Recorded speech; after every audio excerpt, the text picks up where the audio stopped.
नमस्कार दोस्तों। हम बात करने वाले हैं 12 जून की सेकंड शिफ्ट में आए हुए जीके और जीएस के प्रश्नों के बारे में। उससे पहले आपकी जानकारी के लिए बता दें कि यार सारे के सारे क्वेश्चन एकदम ऑथेंटिक है और जो आपके एग्जाम में आए हुए हैं एग्जैक्ट वही क्वेश्चन हैं, ठीक है। बाकी यार अगर वीडियो पर पहली बार आए हो तो यार वीडियो को एक लाइक दबा दीजिए और जो चैनल है ना यार उसे एक सब्सक्राइब कर दीजिए यार। आपके एक सब्सक्राइब से बहुत ज़्यादा मोटिवेशन मिलता है। बाकी इसकी पूरी पीडीएफ टेलीग्राम चैनल पर अपलोड हो चुकी है, तो अभी जाके डाउनलोड कर लीजिए, ठीक है।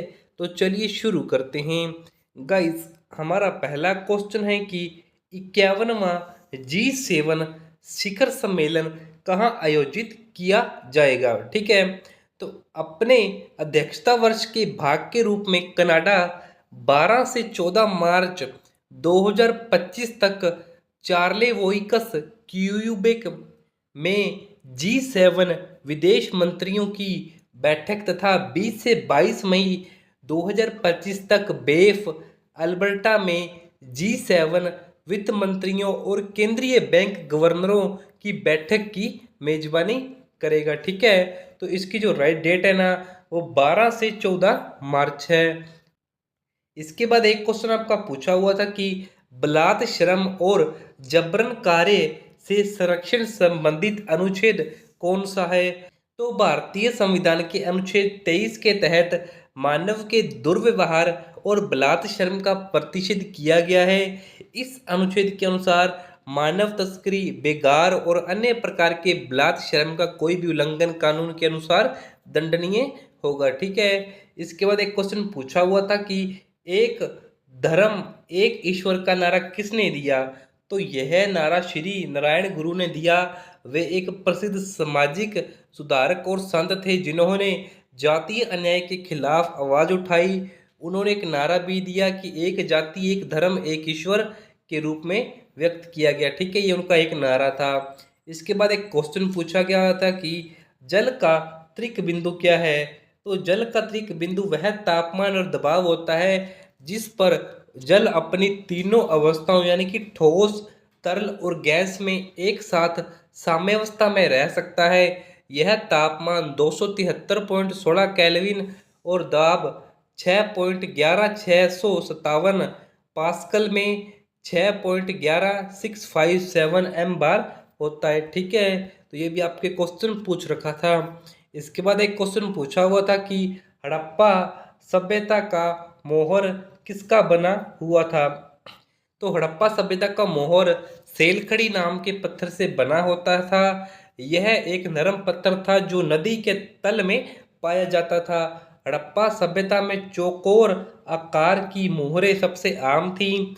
कुछ मोहरें टेराकोटा, सोना, अर्गेट, चार्ट, हाथी दांत और फाइनेंस से बनी थी। मोहरों पर सामान्यतः जानवरों के चित्र और एक ऐसी लिपि के चिन्ह उत्कीर्णित होते थे जिन्हें अभी पढ़ा नहीं जा सकता, ठीक है। इसके बाद एक क्वेश्चन पूछा हुआ था कि भारत का सबसे पश्चिमी गांव का नाम क्या है। तो भारत का सबसे पश्चिमी गांव गुहार मोती है जो गुजरात के कच्छ जिले में स्थित है। यह भारत का सबसे पश्चिमी बिंदु है और कच्छ जिले में स्थित है। गुहार मोती सर क्रीक के पास स्थित है जो भारत के पश्चिमी किनारे पर है। इसके बाद एक क्वेश्चन आपका पूछा हुआ था कि राष्ट्रपति लोकसभा को कब भंग कर सकता है। तो राष्ट्रपति आमतौर पर प्रधानमंत्री की सलाह पर लोकसभा को भंग कर सकता है। वह लोकसभा को उसके कार्यकाल यानी कि जो 5 साल के दौरान भी भंग कर सकता है यदि ऐसा करने की आवश्यकता हो। राष्ट्रपति प्रधानमंत्री की सलाह पर लोकसभा को उसके कार्यकाल के अंत से पहले भी भंग कर सकता है।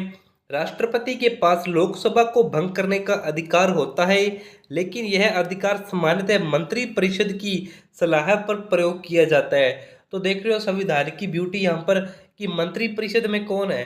तो मंत्रिपरिषद में तो प्रधानमंत्री होता है। तो कुल मिला के जो कहने का मतलब है ना कि लोकसभा को डायरेक्ट अगर कोई भंग कर सकता है तो वो प्रधानमंत्री कर सकता है, ठीक है। राष्ट्रपति खुद की मर्जी से लोकसभा को भंग नहीं कर सकता।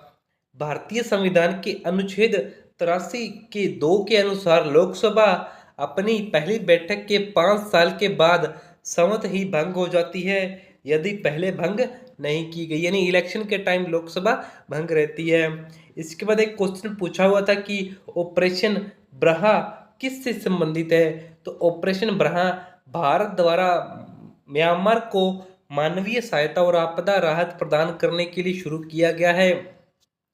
यह अभियान 28 मार्च 2025 को म्यांमार में आए विनाशकारी भूकंप के बाद शुरू किया गया था, जिसमें भारतीय सेना, वायुसेना और नौसेना शामिल थी। म्यांमार में भूकंप से प्रभावित लोगों को राहत और बचाव प्रदान करना, जिससे आवश्यक दवाएं, भोजन, टेंट, पानी, चिकित्सा सहायता और अन्य जरूरी वस्तुएं शामिल हैं। इस अभियान के तहत भारत ने म्यांमार को 750 मीट्रिक टन राहत सामग्री, एक 80 सदस्यीय एनडीआरएफ की टीम और एक 127 सदस्यीय भारतीय सेना फील्ड अस्पताल भेजा। ठीक है।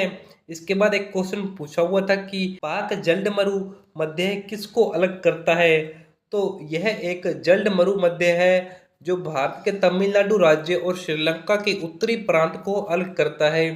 यह मन्नार की खाड़ी और पाक की खाड़ी के बीच में है। और इसके बाद आपका नेक्स्ट क्वेश्चन है कि नर्मदा नदी के उत्तरी भाग को क्या कहा जाता है? तो नर्मदा नदी के उत्तरी भाग को विंध्य पर्वतमाला कहा जाता है। यह सतपुड़ा श्रेणी में आता है। यह पर्वतमाला नर्मदा नदी के उत्तर में स्थित है और नदी के दोनों ओर फैली हुई है। सतपुड़ा श्रेणी एक पर्वतमाला है जो नर्मदा और ताप्ती नदियों के बीच में स्थित है। नर्मदा सतपुड़ा पर्वतमाला के उत्तर पूर्वी भाग से निकलती है।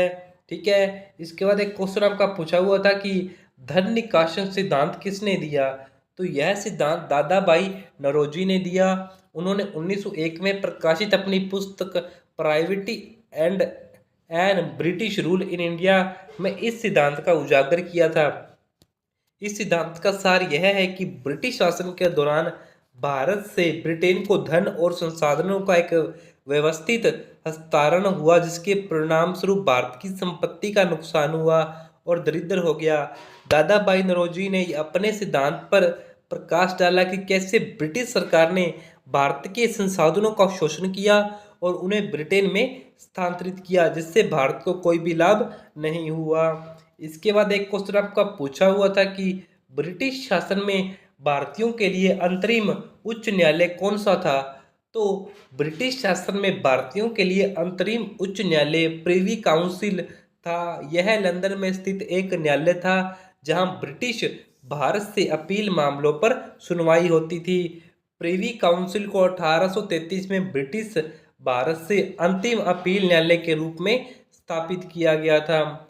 और इसके बाद आपका नेक्स्ट क्वेश्चन था कि अनुच्छेद 2 और 3 को किस बहुमत द्वारा पारित किया जा सकता है?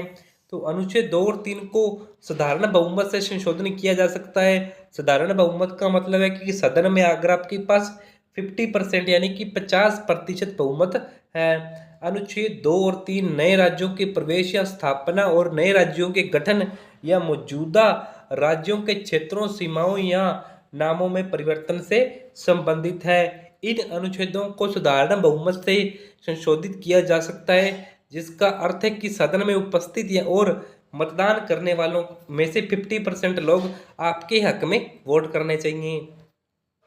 इसके बाद नेक्स्ट क्वेश्चन है कि मोर मोंगुआ बंदरगाह भारत के किस तट पर है? तो यह गोवा राज्य के मोर मोंगुआ शहर में स्थित है, जो जुआरी नदी के मुहाने के दक्षिणी भाग में स्थित है। यह प्राकृतिक रूप से सुरक्षित खुला प्रकार का बंदरगाह है। यह भारत में लोहे अयस्क निर्यात करने वाला प्रमुख बंदरगाह है और इसमें कपास, मैग्नीज और नारियल जैसे सामानों का भी परिवहन होता है। यह पश्चिमी तट पर पश्चिमी घाटों के ढलानों और अरब सागरों के बीच में स्थित है। मोरमुंगा बंदरगाह प्राधिकरण भारत सरकार के बंदरगाह है, पोत परिवहन और जल मार्ग मंत्रालय के तत्वावधान में काम करता है। इसके बाद एक क्वेश्चन आपका पूछा हुआ था कि परिसीमन आयोग किसके प्रति उत्तरदायी होता है? तो यह आयोग केंद्र सरकार को जवाबदेह होता है। हर जनगणना के बाद संसद परिसीमन अधिनियम बनाती है और केंद्र सरकार परिसीमन आयोग का गठन करती है। फिर आयोग अधिनियम के प्रावधानों के अनुसार निर्वाचन क्षेत्रों की सीमाएं निर्धारित करता है। इसके बाद एक क्वेश्चन आपका पूछा हुआ था कि एमएस वर्ड में 365 में फाइल को सेव करने के लिए कौन सी शॉर्टकट की का उपयोग किया जाता है। तो हमें कंट्रोल प्लस में एस दबाना है, ठीक है। तो ये क्वेश्चन भी आपके पूछा हुआ था। इसके बाद आपका लास्ट क्वेश्चन था कि नीति आयोग द्वारा 2013-14 से 23-24 में भारत का गरीबी कितना कम हुआ है। तो भारत में बहुआयामी गरीबी में उल्लेखनीय कमी आई है, जो 2013-14 में 29.17 से घटकर 22-23 में 11.28% हो गई है, जो 17.89 अंकों की कमी को दर्शाता है। तो पिछले 9 वर्षों में करीब 24.82 करोड़ लोग बहुआयामी गरीबी से बाहर निकल आए हैं। तो यार यही थे आपके सेकंड शिफ्ट के क्वेश्चंस।